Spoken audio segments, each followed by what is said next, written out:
이 시각 주요 뉴스입니다. 어제 치러진 6일 지방선거에서 여당인 국민의힘이 압승을 거뒀습니다. 국민의힘은 전국 17개 광역자치단체장 가운데 서울과 충남 등 12곳을 차지하며 윤석열 정부 임기 초 국정 동력을 확보하게 됐습니다. 이번 선거 최대 격전지였던 경기도에서는 치열한 접전 끝에 민주당 김동연 후보가 역전에 성공하며 당선됐습니다. 하지만 더불어민주당은 5곳의 광역단체장을 확보하는 데 그치면서 대선에 이은 선거 완패 책임론이 거세게 일 것으로 보입니다. 국회의원 보궐선거에 출마했던 민주당 이재명, 국민의힘 안철수 후보는 대선이 끝난 지 2달여 만에 나란히 국회에 입성합니다. 이번 보궐선거에서 국민의힘은 5석, 민주당은 2석을 확보하며 전체 의석수는 국민의힘이 114석, 민주당은 169석이 됐습니다. 사흘째 계속되고 있는 경남 밀양 산불이 밤사이에 다시 확산해 어제 저녁까지 60%였던 진화율이 오늘 아침 7시 현재 37%로 낮아졌습니다. 지금까지 축구장 900여 개에 달하는 650헥타르가 불에 탔습니다. 네, 민침 2022 특별방송 이어가겠습니다. 이번 지방선거에서 국민의힘 오세훈 후보는 민주당 송영길 후보를 큰 표차로 꺾으며 사상 처음 4선 서울시장이라는 타이틀을 거머쥐었습니다. 여권 내 정치적 입지를 단단히 다지는 것은 물론이고 5년 뒤 대선 가도에도 청신호가 켜졌습니다. 차유정 기자가 보도합니다. 최초의 서울시장 4선에 성공한 오세훈 당선인은 당장 산적한 현안부터 챙기겠다고 강조했습니다. 부동산 안정을 최우선 과제로 노토해 취약계층을 위한 정책 마련도 주력하겠다고 약속했습니다. 부동산이 일단 가장 안정시켜야 될 최우선 과제임은 분명하지만 그것보다도 이제 이번에는 약자와의 동행을 약속드렸습니다. 서민, 사회적 약자들에게 어떻게 해결책을 하나씩 다 부문별로 제시를 했고, 오 후보는 지난 2011년 무상급식 논란 끝에 시장직을 사퇴한 이후 당대표 선거는 물론 20대와 21대 총선에서 내리낙선했습니다. 10년을 사실상 야인으로 보낸 겁니다. 하지만 지난해 재보궐선거에 이어 이번 지방선거에서 압승하며 여권 내 유력한 대권 후보로 단숨에 떠올랐습니다. 물론 본인은 시정에 집중하겠다는 입장이지만 여권 내 입지는 전과 비교할 수 없을 정도로 탄탄해졌습니다. 저로서는 굉장히 너무 앞서가는 질문이시고요. 또 저 개인적으로 굉장히 사치스러운 생각이라고 마음을 먹고 있습니다. 오세훈 당선인에게 큰 표차로 패배한 민주당 송영길 후보는 정치적 위기를 맞게 됐습니다. 이 선거 기간을 통해서 제가 생각하는 서울에 대한 비전을 알리는데 최선을 다했습니다만 시민의 마음을 전체 얻기에는 부족한 것 같습니다. 당대표를 맡으며 지휘한 대선 패배 직후 자신이 5선을 지낸 인천을 떠나면서까지 서울시장에 도전했지만 오세훈 후보에게 완패하며 재기가 쉽지 않아졌습니다.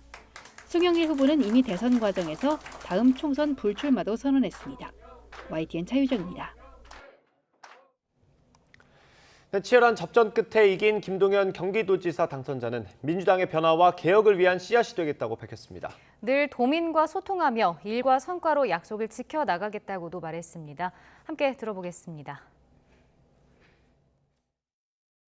우리 도민과 국민 여러분께서 민주당 변화에 대한 씨앗을 또 민주당 변화에 대한 기대를 갖고 저에게 이런 영광을 주신 것 같습니다. 앞으로 민주당의 변화와 개혁을 위해서도 또 그 씨앗으로도 제가 할 수 있는 말을 다 하겠습니다.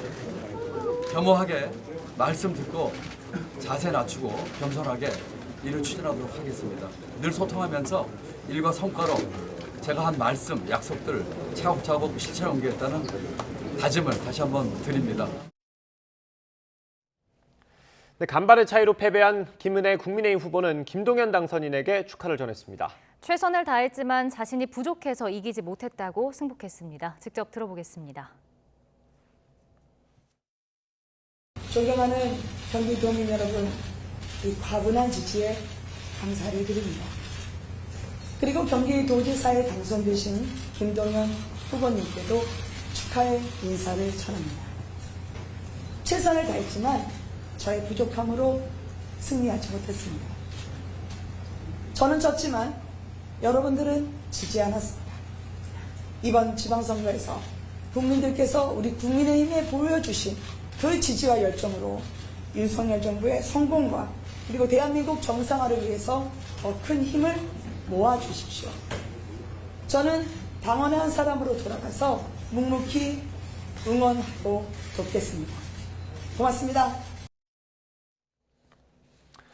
네, 이번 지방선거를 진두지휘한 민주당 이재명 총괄선대위원장은 본인과 경기도 선거에선 이겼지만 절반의 승리에 그쳤다는 분석이 많습니다. 국민의힘에 완패했는데 당권 도전을 두고 고심을 이어갈 것으로 보입니다. 권민석 기자가 보도합니다. 대선 패배 2달 만에 민주당 이재명 총괄선대위원장은 국회 입성에 성공했습니다. 본인 선거에서 이기고도 끝내 웃지는 못했습니다. 직전에 지사를 지낸 경기도에서 김동연 후보가 겨우 이겼지만 정작 인천시장은 내줘야 했습니다.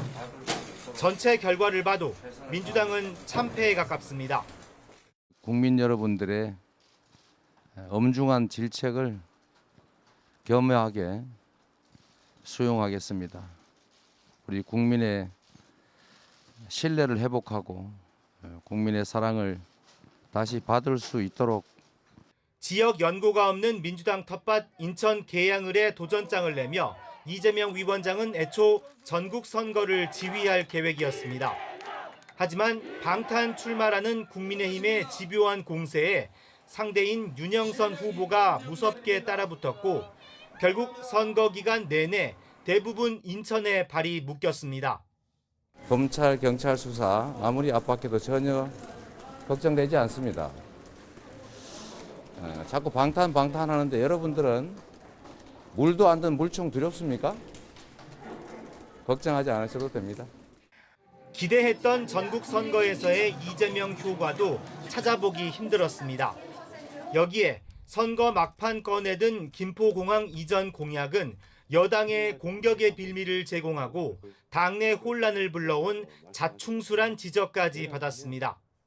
지방선거에서 승리해 오는 8월 전당대회에서 당권에 도전할 것으로 관측됐던 이재명 위원장의 향후 행보도 가시밭길이 예상됩니다. 선거 패배에 대한 당내 거센 책임론이 불 가능성을 배제할 수 없기 때문입니다. 선거에 대한 평가를 하게 될지가 지금 굉장히 관심거리인데요. 예. 만약에 이재명 후보가 내가 나오기로 결심을 해가지고 그나마 이렇게라도 됐다는 얘기를 하게 되는 순간 당은 내용 속으로 들어가게 되어 있습니다. 반면 경기도 분당갑에서 압승을 거두며 3선 고지에 오른 국민의힘 안철수 당선인은 상대적으로 순탄하게 당권과 차기 대권을 정조준할 것으로 보입니다. YTN 권민석입니다. 6일 지방선거에서 완승을 거둔 국민의힘은 대선에 이어 다시 한번 민심의 선택을 받았습니다. 경기도에서 석패했지만 대승을 이뤘다는 점에서 국민의힘은 전국 주도권을 쥐고 여소야대 전국을 정면 돌파할 것으로 보입니다. 김태민 기자가 보도합니다. 대선에 이어 또다시 승리를 일궈낸 국민의힘 지도부 표정은 어느 때보다 밝았습니다. 야당과 여당으로 두 번의 선거를 치러낸 이준석 대표는 물론 저희가 지난 대통령 선거에서의 신승을 통해서 국정을 담당하는 역할을 한 이후로 이제 저희 국민의힘에게 지방행정까지 담당하는 많은 역할을 맡겨주셨습니다. 윤석열 대통령의 최측근이자 원내 사령탑으로 전면에 나선 권성동 원내대표 역시 입지를 한층 더 단단히 다지게 됐습니다. 진정한 의미의 정권 교체가 완성되었다 이렇게 생각을 합니다. 이제 책임을 맡은 만큼 국민들이 실망하지 않도록 더더욱 잘하도록 그렇게 하겠습니다. 국민의힘은 지방선거 압승을 발판 삼아 여소야대 전국을 정면 돌파하겠다는 의지가 강합니다. 든든한 민심을 등에 업고 거대 야당의 반대를 물리칠 충분한 동력을 쌓았다는 겁니다. 앞으로 다가올 후반기 국회원 구성과 정부조직법 개정 등 여러 난제에도 한층 목소리를 높일 것으로 보입니다. 야당이 국정 운영에 협조하지 않을 경우 국민 뜻을 거스르고 발목 잡기 하고 있다는 주장도 한층 강화할 것으로 예상됩니다. 하지만 절대 과반 의석을 차지한 민주당의 협조 없이는 법안 처리가 불가능한 만큼 여야가 강대강대치 국면으로 갈 가능성도 배제할 수는 없습니다. 여당인 국민의힘은 이번 선거에서 확인된 국민 여론을 바탕으로 민주당을 강하게 압박하는 동시에 야당과의 협치에도 더욱 적극적으로 나설 거란 전망이 나옵니다. YTN 김태민입니다. 네, 경기도에서 가까스로 이기긴 했지만 더불어민주당은 전국 단위 선거에서 잇따라지면서 그 충격을 벗어나야 하는 숙제를 안게 됐습니다. 당장 패배 책임을 지고 비상대책위원들이 총사퇴하는 등 대선 때보다 험난한 수습 과정이 예상됩니다. 보도에 조성호 기자입니다. 4년 만에 내어준 지방 권력. 민주당의 완패 책임은 비대위 지도부에 지워질 가능성이 큽니다. 당장 오늘 오전 비공개로 열리는 비대위 회의에서 대응 방향이 논의될 걸로 보입니다. 윤호중, 박지현 위원장의 동반 사퇴 또는 지도부 총사퇴까지 거론됩니다. 이렇게 되면 당분간 박홍근 원내대표가 당을 이끌어가게 됩니다. 문제는 지도부가 거취를 표명한다 하더라도 대선보다 강한 후폭풍이 불어닥칠 가능성이 높다는 겁니다. 선거 직전 터진 윤호중, 박지현 위원장의 쇄신 갈등. 586의 사명은 민주주의를 회복하고 이 땅에 정착시키는 것이었습니다. 이제 그 역할은 거의 완수했습니다. 아름다운 퇴장을 준비해야 합니다. 향후 정치적인 행보를 시사하는 기자회견 하는데 개인 행보에 대해서 당이 다 협의를 해줘야 되는 건 아니잖아요. 정돈되지 않은 김포공항 이전 공약으로 인한 혼선 등에 대한 비판이 거셀 걸로 보입니다. 특히 비이재명계 의원들 사이에서는 송영길 전 대표의 서울시장 출마, 대선 주자이자 경기지사였던 이재명 총괄선대위원장이 송 전 대표의 지역구였던 인천 계양을에 도전한 것을 두고 뒷말이 무성합니다. 명분 없는 출마로 지방선거 전체에 악영향을 줬다는 겁니다. 이렇게 되면 이재명 위원장이 염두에 두고 있는 오는 8월 전당대회에서 해묵은 계파 갈등이 폭발할 거란 전망도 나옵니다. 여기에 지방선거 패배를 복귀하는 과정에서 검수완박을 밀어붙인 당내 강경파들에 대한 책임론도 불거질 수 있습니다. 민주당 내부에서는 벌써 지난 대선에서 0.73% 차로 패배하며 당내 팽배했던 졌지만 잘 싸웠다는 정서가 오히려 독이 됐다는 자성론도 제기됩니다. 대선 패배 석 달 만에 지방선거에서 더 뼈아픈 성적표를 받아든 민주당이 참패 원인을 따지고 충격을 수습하는 과정은 벌써 험난해 보입니다. YTN 조성호입니다. 네, 교육감 선거에선 서울교육감으로 조희연 후보가 3선에 성공했습니다. 이번에도 보수진영 후보들이 단일화에 실패하면서 표가 분산된 덕을 봤습니다. 그러나 지난 선거와 달리 보수 후보가 절반 가까운 지역에서 당선돼 진보교육감 독주 시대는 막을 내렸습니다. 보도에 김평정 기자입니다. 정당 공천은 없지만 후보마다 각기 보수와 진보 진영을 표방하며 치러진 교육감 선거. 서울에선 진보 진영이자 현직 교육감인 조희연 후보가 보수 후보들을 제치고 당선됐습니다. 3선에 성공한 조 후보는 앞으로 4년 더 서울 교육을 책임지게 됐습니다. 다시 한번 조희연을 선택해 주셔서 감사의 말씀을 드립니다. 저에게는 마지막 기회입니다. 혁신교육 8년을 넘어서 더 높은 공교육 실현과 미래교육으로의 전환을 통해서 서울 시민들께 보답하도록 하겠습니다. 조 후보의 당선엔 보수 후보들의 분열이 결정적 역할을 했습니다. 보수 진영 조전혁, 박선영, 조영달 후보의 득표수 합계가 조희연 후보보다 많았던 만큼 보수 후보 단일화 실패가 결국 승패를 가른 것입니다. 이와 달리 경기에선 일찌감치 단일화에 성공한 보수 진영 임태희 후보가 진보 진영 성기선 후보와의 1대1 대결에서 승리했습니다. 지금까지 경기교육은 획일, 편향, 그리고 현실 안주 교육이었습니다. 앞으로 저는 경기교육을 자율, 균형, 그리고 미래지향 교육으로 바꾸겠습니다. 전국으로 보면 진보 진영 후보는 서울 조희연을 포함해 9개 시도에서 이겼고 보수 진영은 중도 보수인 대전 설동훈까지 포함하면 8곳에서 당선됐습니다. 4년 전 선거에선 진보 진영이 대전과 대구, 경북 3곳만 제외하고 14곳을 싹쓸이했습니다. 보수 교육감이 절반 가까운 지역에서 당선된 이번 선거로 진보 교육감 독주 시대는 막을 내린 셈입니다. 교육 정책도 진영에 따라 엇갈리는 만큼 앞으로 큰 변화가 일어날 전망입니다. YTN 김평정입니다.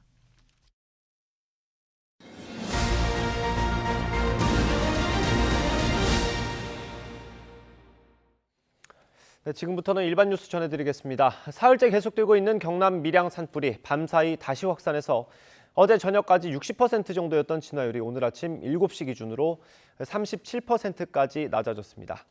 산림당국은 현재 소방대원 801명과 산불 특수진화대 414명 등 인력 2,400여 명을 투입해 추가 확산을 막으면서 다시 헬기 진화를 시도하고 있습니다. 부산과 대구 등 인근 광역시도 4곳에서 소방 인력과 자원을 동원하는 전국 소방 동원령 1호도 유지되고 있습니다. 어제 저녁 7시 20분쯤 서울 관악산에서 불이 나 2시간 40분 만에 꺼졌습니다. 도심지와 떨어진 곳에서 불이 나면서 다친 사람은 없었지만 산림 0.02헥타르가 불에 탔습니다. 법무부가 한동훈 장관 취임사를 손글씨로 써서 SNS에 올리면 상품권을 주는 경품 이벤트를 진행하고 있습니다. 얼마 전 한 장관이 올린 검사 사직 인사 글에는 칭송 댓글 수백 개가 달리기도 했습니다. 과도한 충성 경쟁을 우려하는 목소리가 나오는데 법무부는 정책 기본 방향과 관련된 것이라서 문제가 없다는 입장입니다. 한동호 기자의 보도입니다. 법무부가 지난달 27일 공식 SNS 계정에 올린 글입니다. 정의와 상식의 법치, 미래 번영을 이끌 선진 법치 행정 문구를 손글씨로 써서 자신의 계정에 올리자는 캠페인 홍보글입니다. 추첨을 통해 5만 원짜리 백화점 상품권 10장 등 모두 80만 원어치 경품을 주는 행사입니다. 그런데 해당 문구는 열흘 전 취임한 한동훈 장관 취임사였습니다. 저는 정의와 상식의 법치를 앞으로 법무부가 나아가야 할 방향으로 제시하고자 합니다. 선진 법치 행정으로 대한민국의 미래 번영을 이끌어 나갑시다. 이후 200개가 넘는 글이 올라왔고 대다수 누리꾼은 한 장관 취임사를 손글씨로 써서 공유했습니다. 경품 구입비로는 법무부 홍보 예산이 배정됐습니다. 법무부 인스타그램 계정엔 이민정책 관련 글에 한 장관 해시태그까지 달렸다가 취재 이후 삭제를 했습니다. 전임 박범계 장관 때도 유튜브 등 법무부 공식 계정으로 장관 행보를 홍보해왔지만 이렇게 장관 취임사를 손글씨로 써서 경품까지 주는 건 어느 행정 조직에서도 전례를 찾기 어렵습니다. 법무부 공식 계정이 장관 개인 홍보 수단으로 전락한 게 아니냐는 비판이 나오는 이유입니다. 법무부는 전임 장관 때 결정한 이벤트라며 업체에 의뢰해서 진행한 것이고 다른 행정부처 등에서도 많이 하는 행사라고 설명했습니다. 특히 취임사 주요 발언은 법무정책 기본 방향과 관련된 것이라 한 장관 개인 홍보와는 무관하다고 선을 그었습니다. 그러나 얼마 전 한 장관이 검찰 내부망에 올린 검사 사직 인사 글엔 300명이 넘는 검사들이 댓글을 달기도 했습니다. 대다수는 한 장관을 향한 노골적인 칭송이었는데 사실상 인사권을 진 실세 장관을 겨냥한 충성 경쟁이라며 내부에서도 낯뜨겁다는 반응이 잇따랐습니다. 장관 행보를 적극 홍보하는 법무부 정책 기조는 예나 지금이나 크게 다르지 않습니다. 하지만 취임사를 손글씨로 쓰라며 경품까지 주는 건 매우 이례적인 행사라 자칫 맹목적인 충성 경쟁이 법무부 정책의 본질적인 선의마저 퇴색시키지 않을지 우려됩니다. YTN 한동우입니다. 국민건강보험공단이 각 의료기관에 제공하는 요양급여 비용이 내년에 평균 1.98% 인상됩니다. 이에 따라 병원의 외래 초진료 본인 부담금이 100원 오르는 등 환자가 직접 내는 진료비도 오릅니다. 건강보험공단은 대한의사협회 등 7개 단체와 2023년도 의료습가 계약을 위한 협상을 완료하고 공단 산하재정운영위원회에서 이를 심의 의결했다고 밝혔습니다. 어젯밤 9시까지 전국에서 발생한 코로나19 신규 확진자는 9,693명으로 집계됐습니다. 수요일 저녁 9시 집계에서 신규 확진자 수가 10,000명 밑으로 떨어진 건 지난 1월 19일 이후 19주 만입니다. 신규 확진자 수는 주말에 저점을 찍은 뒤 반등했다가 다시 감소하면서 10,000명대 안팎을 유지하고 있습니다. 코로나19 방역 조치로 피해를 본 소상공인들에 대한 손실보전금이 어제부터 사업자 등록번호 끝자리에 홀짝과 무관하게 신청할 수 있는 가운데 오늘부터는 한 명이 여러 사업체를 경영하는 25만 곳의 손실보전금 신청과 지급이 시작됩니다. 대상자라면 누구나 신청할 수 있는데 오후 7시까지 신청하면 당일 지급되고 오후 7시 이후에 신청하면 다음날 새벽 3시에 받게 됩니다. 2달 만에 봉쇄가 풀린 상하이는 마치 자유를 되찾은 명절 같은 날이 됐습니다. 하지만 언제 또 기습 봉쇄가 단행될지 모른다는 불안감은 여전했습니다. 베이징에서 강성웅 특파원이 보도합니다. 텅 비었던 상하이 황푸강변에 운동을 나온 시민들이 다시 달리기 시작합니다. 거리에는 오토바이와 자전거를 타고 출근하는 사람들이 분주하게 아침을 맞았습니다. 기습 봉쇄로 빼앗긴 평범한 일상을 되찾는데 무려 2달이 걸렸습니다. 今天出门上班是真的特别开心的，在家里面封了整整2个月。 가게마다 물건을 사러 나온 사람들의 발길이 이어졌습니다. 시민들의 얼굴에는 해방감이 묻어납니다. 상하이의 젊은이들은 새벽 0시에 봉쇄가 풀리자 곳곳에서 환호를 질렀습니다. 6월 1일이 마치 명절이라도 된 듯한 분위기입니다. 我感觉今天跟过年是一样的，有种很兴奋的感觉。 어두운 뒷골목에 나와 홀로 춤을 추는 젊은이도 있습니다. 억눌렸던 자유가 얼마나 소중한 것인지를 온몸으로 말해주고 있습니다. 除小区之外的人有 freedom， 就是很兴奋。 상하이에 사는 우리 교민들도 봉쇄 해제로 조금씩 활기를 되찾고 있습니다. 하지만 버스와 지하철이 아직 통제되고 있고 일부 주거구역은 여전히 봉쇄 상태입니다. 여기다 3일마다 코로나19 검사가 필수여서 다시 감염자가 늘어날까 조마조마합니다. 수도 베이징은 한 달 이상 학교 문을 닫았고 재택근무를 하는 직장인이 500만 명이 넘습니다. 상하이 시민들은 2달 만에 자유를 느끼게 됐지만 중국이 이른바 제로 코로나 정책을 고수하고 있어 봉쇄는 언제 어디서든 되풀이될 가능성이 있습니다. 베이징에서 YTN 강성웅입니다. 코로나19 확산세가 비교적 안정됐다고 주장하는 북한의 통계 수치와 달리 세계보건기구 WHO는 상황을 다소 비관적으로 보는 것으로 나타났습니다. 마이크 라이언 WHO 긴급 대응팀장은 관련 정보가 제한돼 적절한 평가가 어렵긴 하지만 북한의 상황이 나아지지 않고 악화하는 것으로 추정하고 있다고 말했습니다. 성김 미국 대북특별대표가 한미일 3국 간 한반도 현안 논의를 위해 오늘 방한한다고 미 국무부가 밝혔습니다.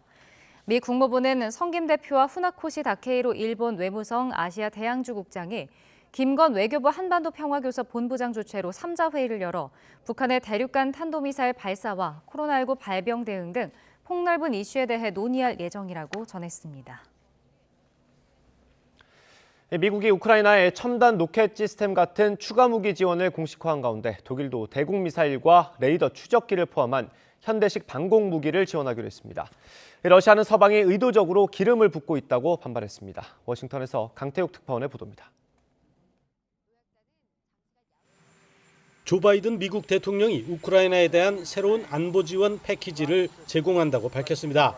미국 국방부는 7억 달러 규모라며 고속기동 포병 로켓 시스템과 항공감시 레이더 등이 포함됐다고 설명했습니다.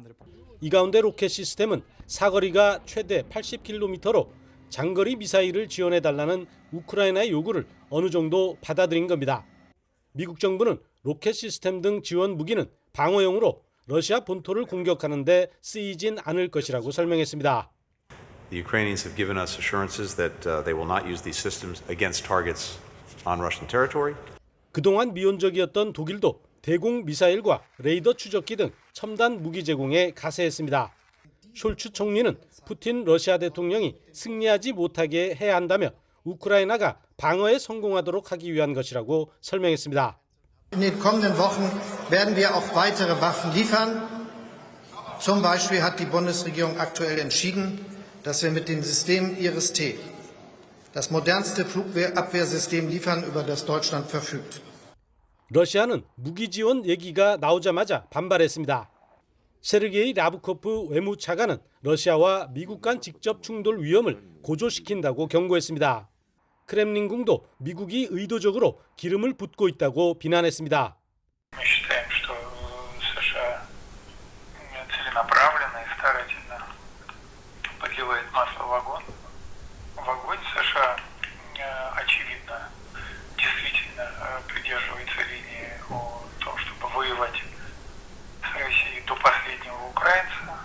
이런 가운데 블링컨 미국 국무장관은 수개월의 충돌이 있을 것이라며 우크라이나전이 조기 종료될 가능성은 회의적이라는 게 미국의 평가라고 밝혔습니다. 워싱턴에서 YTN 강태욱입니다. 러시아군이 우크라이나 동부 돈바스의 핵심 요충지에 대한 공세를 강화하면서 점령 지역을 조금씩 확대하고 있습니다. 우크라이나군이 힘겹게 방어선을 지키는 가운데 서방의 무기 지원이 어떤 변화를 가져올지 주목됩니다. 보도에 김은건 기자입니다. 우크라이나군 공격에 파괴된 러시아군 탱크입니다. 이미 도네츠크 지역의 상당 부분을 장악한 러시아군의 추가 진군을 우크라이나 병사들이 필사적으로 막아내고 있습니다. Ця дорога – це таке місце, де ворог ще може намагатися прорватися. А от інколи їм це вдається, от як ці. 하지만 돈바스 지역 상황은 날로 악화하고 있습니다. 핵심 요충지 세베로도네츠크는 이미 3분의 2 정도가 러시아군에 점령된 상황.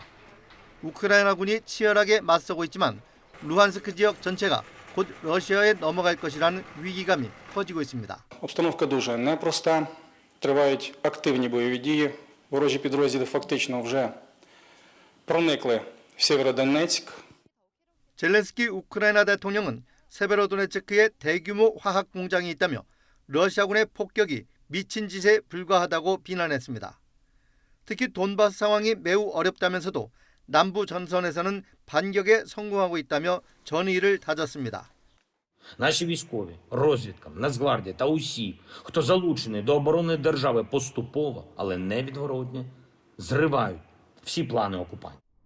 이어 반격에 나서기 위해 현대식 중화기를 하루빨리 지원받을 수 있도록 모든 노력을 다하고 있다고 강조했습니다.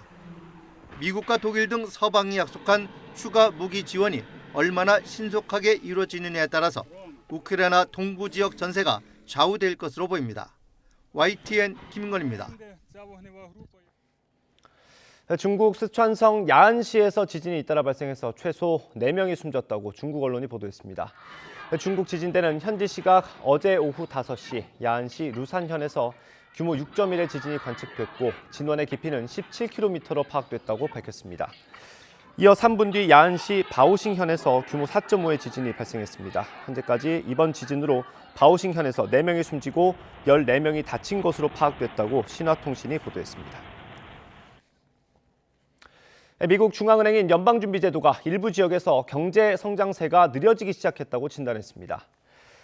연준은 현지 시각 1일 공개한 경기 동향 보고서 베이지북을 통해 최근 미국 대부분 지역에서 경제가 완만하거나 보통의 속도로 성장했다고 밝혔습니다.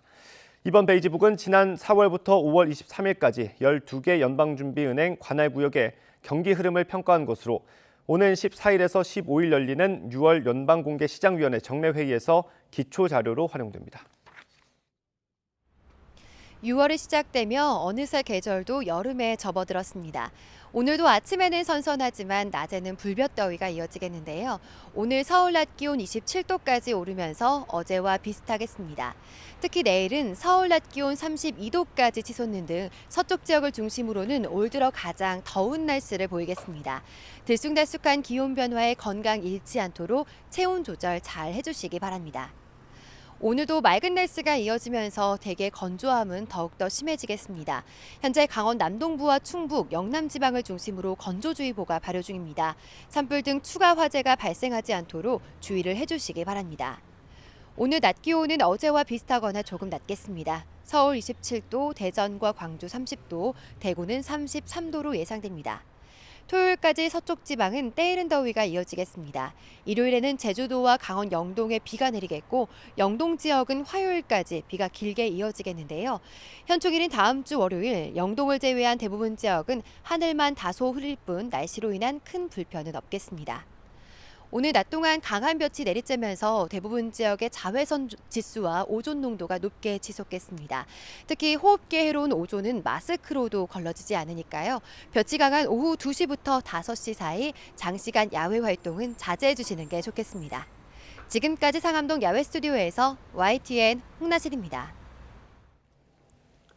네, 그제 오전 경남 밀양에 있는 야산에서 발생한 산불이 사흘째 이어지고 있습니다. 산림 676헥타르가 산불 영향 구역에 들면서 피해도 커지고 있습니다. 주불 진화가 늦어지면서 진화율도 60%대에서 45%로 떨어졌는데요. 현장을 지휘하는 산림청장의 브리핑 들어보겠습니다. 먼저 지난 밤사이 산불 진화 상황입니다. 산불 재난 특수 진화대를 비롯해서 총 1,066명을 투입해서 진화 작업을 하였습니다. 산림 내 낙엽, 잔가지 등 지피물이 많고 임도가 없어서 인력 접근에 많은 어려움을 겪었습니다. 주택과 시설 보호 방어에 집중하였습니다. 인명과 재산 피해는 없습니다. 산세가 험하고 급경사지의 경우에는 이미 헬기로 진화가 완료된 구역이라 할지라도 산불이 되살아나서 피해 구역이 넓어졌습니다. 진화율도 어제보다 낮아졌습니다. 오늘 9시 현재 진화 상황입니다. 오늘 5시 11분 일출과 동시에 36대의 헬기를 출동해서 현재 공중에서 진화 작업을 하고 있습니다. 현재 진화율은 45%입니다. 산불 영향구역은 676헥타입니다. 잔여 화선은 7.8km입니다. 앞으로 오늘의 진화 계획입니다. 헬기에 의한 공중 진화와 함께 진화 인력에 의한 지상 진화를 동시에 병행해서 진화의 효율성을 높여나가겠습니다. 총 53대 헬기를 순차적으로 투입하여 공중에서 진화하겠습니다. 특별히 국방부에서 지원해 주신 군병력 552명을 포함해서 총 2,452명의 진화 인력을 17개 구역에 집중적으로 투입해서 공중 진화와 함께 지상에서 진화를 함께 진화할 계획입니다. 문제는 연무입니다. 산불 현장에서는 불에 의한 열기로 인해서 바람이 수시로 바뀝니다. 돌풍이 우려되는 상황에 있습니다. 앞으로 북쪽 지역 송전선로 불머리 확산에 저지를 최대한으로 하겠습니다. 민가와 시설보호 위주로 진화를 하면서 무엇보다도 진화대원의 안전을 최우선적으로 하겠습니다. 오늘 중으로 주부를 진화 완료할 수 있도록 총력을 기울여 나가겠습니다. 감사합니다. 질문 하나, KBS의 박기원 기자입니다. 아까 대책 회의 때 네. 송전탑에 대한 얘기가 조금 나왔던데 네. 이 불하고 송전탑이 얼마나 조금 떨어져 있는지 네. 위험성이 얼마나 큰지 좀 설명해 주십시오. 예, 현재 파악하기로는 한 500m 정도 떨어져 있는 걸로 알고 있습니다. 다만 우리가 어제 저녁에 산불을 더 이상 확산되지 않도록 헬기에 의한 약제를 살포하기 때문에 더 이상 확산되지 않고 있습니다. 그럼 오늘 이제 그 진화가 이루어지는 집중적인 부분이 그쪽 옥산리 송전탑 부분이라고 볼 수 있습니까? 네네. 모든 헬기가 대부분이 그쪽에 집중 투하해서 헬기에 의한 공중 진화를 집중적으로 하고 있습니다. 한전하고 좀 공조는 좀 어떻게 이루어지고 있습니까? 오늘 회의 때도 얘기를 했습니다만. 네, 이번엔 국회로 가보겠습니다. 지방선거에서 압승한 국민의힘은 최고위원회를 열어서 이번 선거 결과를 평가하고 국민에게 감사 인사를 전할 예정입니다. 새 정부에 힘을 실어준 만큼 더 낮은 자세로 일하겠다는 각오를 다질 것으로 보이는데요. 현장 연결해서 직접 들어보겠습니다. 우선 저희 국민의힘에게 지난 대통령 선거에서 대통령을 모시고 일하는 여당이 되게 해주신 것에 감사드립니다. 그리고 그에 이어서 또 지방선거에서 지방행정의 상당 부분을 저희 국민의힘이 담당하도록 지원해 주신 그리고 믿어주신 우리 국민들께 다시 한번 깊은 감사의 말씀을 드립니다. 이번에 국민 여러분께서 우리 여당에 몰아주신 그런 어떤 강한 그런 지지는 사실 저희로서는 너무나도 감사하고 또 두려운 성적입니다.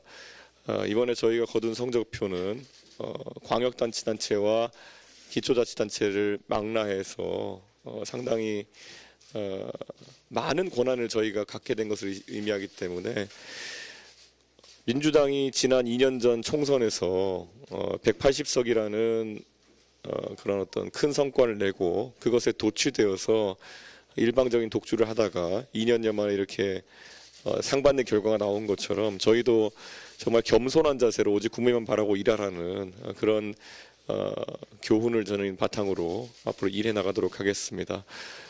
그리고 이번 선거에서 정말 승리한 우리 후보들도 있지만은 승리하지 못한 후보들도 정말 각자의 위치에서 최선의 노력을 다했습니다. 특히 당의 취약 지역이라고 할 수 있는 호남과 제주도 등에서 선전한 후보들께도 정말 그 노력에 당은 항상 감사하고 잊지 않겠다는 말씀을 드리고 더 지속적인 투자를 해나가겠다고 약속드리겠습니다.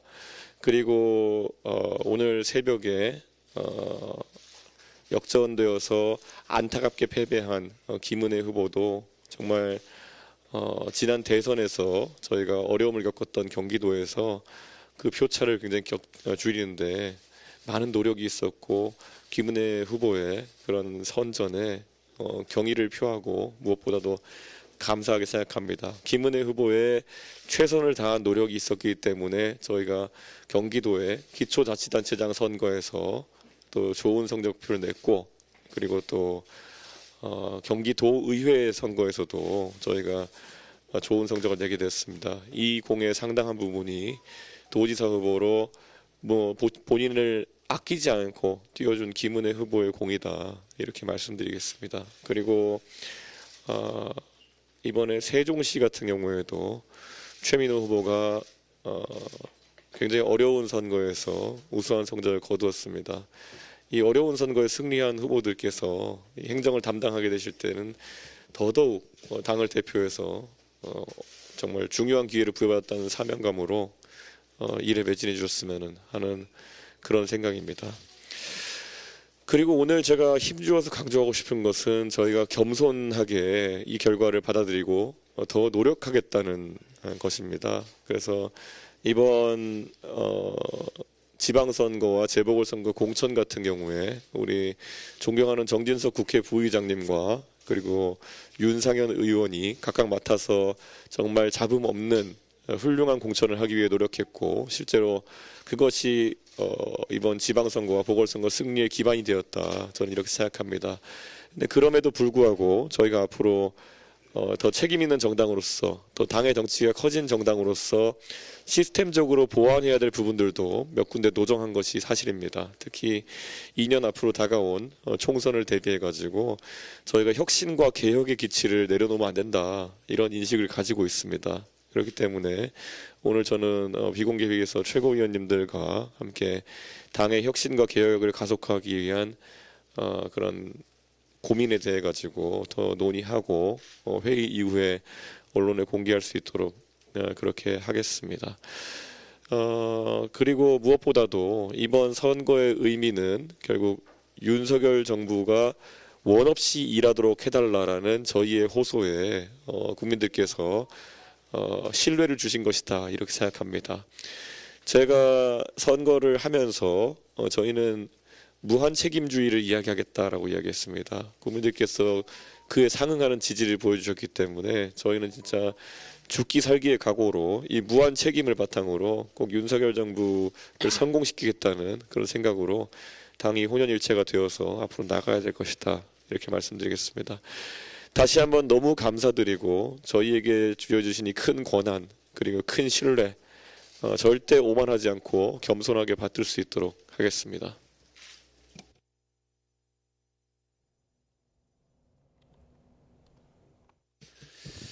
이번 지방선거에서 민심은 국정 안정을 택했습니다. 윤석열 정부가 제대로 일할 수 있도록 우리 국민의힘에 압도적으로 힘을 모아주셨습니다. 또한 국회의원 재보궐선거에서도 5명이나 당선시켜 주셨습니다. 여전히 국회에서는 우리 국민의힘이 야당이지만은 원내대표로서 천군만마를 얻은 것처럼 든든합니다. 지방선거 압승으로 정권교체를 완성해 주신 국민들께 진심으로 감사의 말씀을 드립니다. 이번에 김은혜 후보 열과 성을 다해서 경기도의 지형을 바꿔보려고 노력했습니다. 정말 안타깝습니다.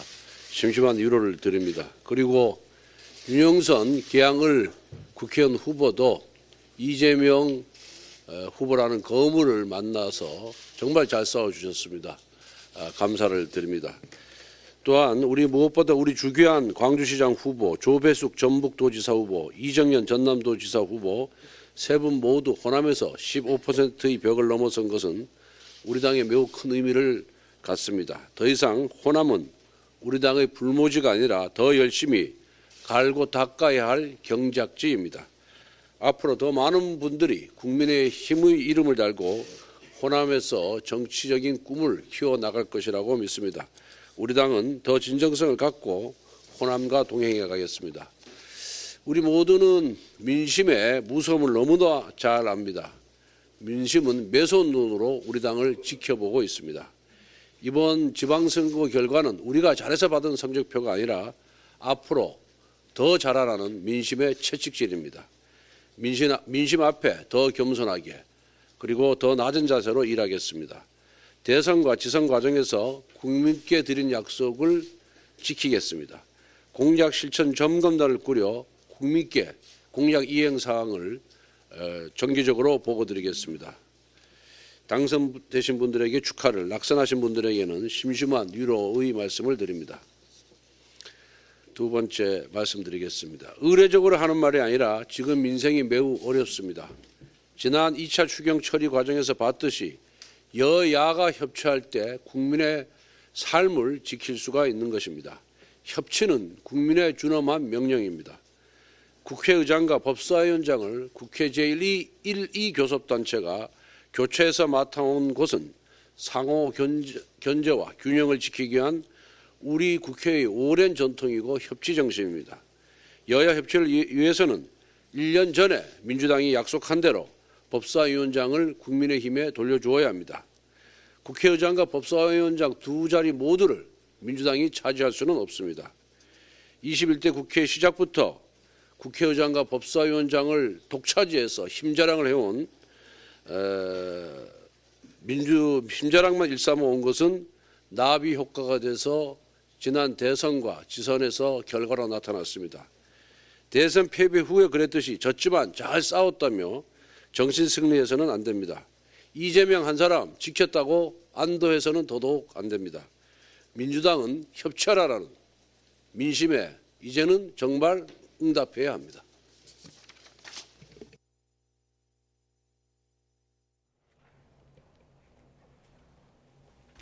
네, 이번엔 대통령실로 가보겠습니다. 윤석열 대통령이 이번 지방선거 결과에 대해서 입장을 밝혔습니다. 강인선 대변인이 브리핑을 통해 전달했는데요. 직접 들어보겠습니다. 성숙한 시민의식에 따라 지방선거가 잘 마무리되어 국민 여러분께 감사드립니다. 이번 선거 결과는 경제를 살리고 민생을 더 잘 챙기라는 국민의 뜻으로 받아들이고 있습니다. 서민들의 삶이 너무 어렵습니다. 경제의 활력을 되살리는 게 가장 시급한 과제입니다. 이를 위해 앞으로 지방정부와 손을 잡고 함께 어려움을 헤쳐나가겠습니다.